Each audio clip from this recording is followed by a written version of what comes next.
അസ്സലാമു അലൈക്കും വറഹ്മത്തുള്ളാഹി തആല വബറകാത്തു. പ്രിയമുള്ളവരെ, ഇന്നത്തെ വീഡിയോയിൽ സന്താന സൗഭാഗ്യത്തിനായി നാം എന്താണ് ചെയ്യേണ്ടതെന്ന് പറഞ്ഞുതരാം.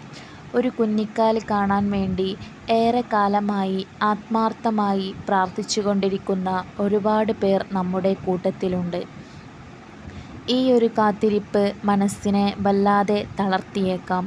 മറ്റുള്ളവർ കുട്ടികൾ ഇല്ലാത്തതിൻ്റെ പേരിൽ പറയുന്ന ഓരോ കുത്തുവാക്കും ചില മനുഷ്യരെ വല്ലാതെ വേദനിപ്പിക്കാറുണ്ട്.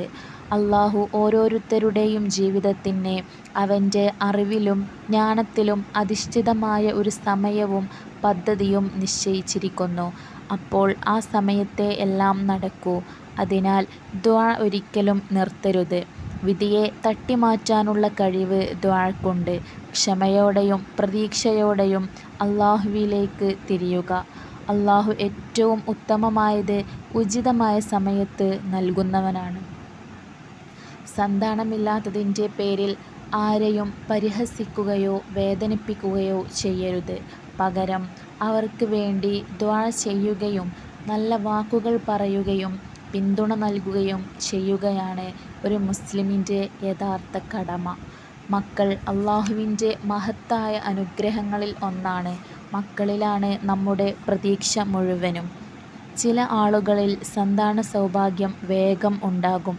ചിലർക്ക് വർഷങ്ങളുടെ കാത്തിരിപ്പിന് ശേഷമാണ് ലഭിക്കുക. മറ്റു ചിലരെ അല്ലാഹു വേറൊരു വിധത്തിൽ പരീക്ഷിച്ചേക്കാം.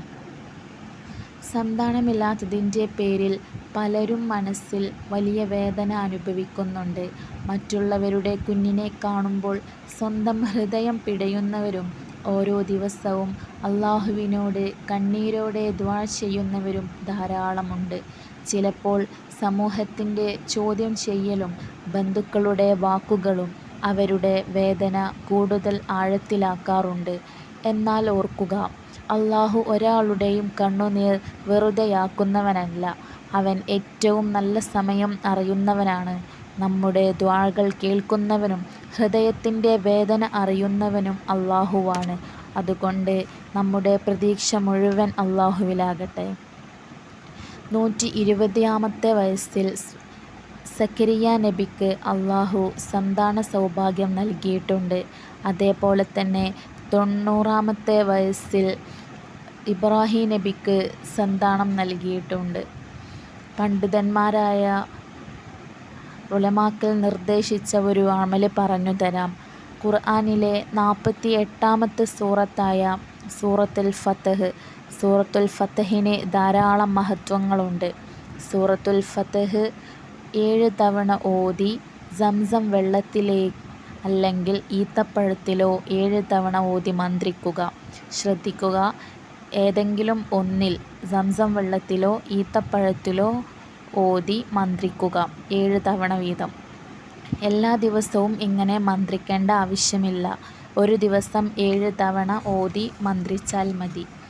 ഈ മന്ത്രിച്ച് വെച്ചത് 21 ദിവസം വെറും വയറ്റിൽ ഭാര്യയും ഭർത്താവും കുടിക്കുക.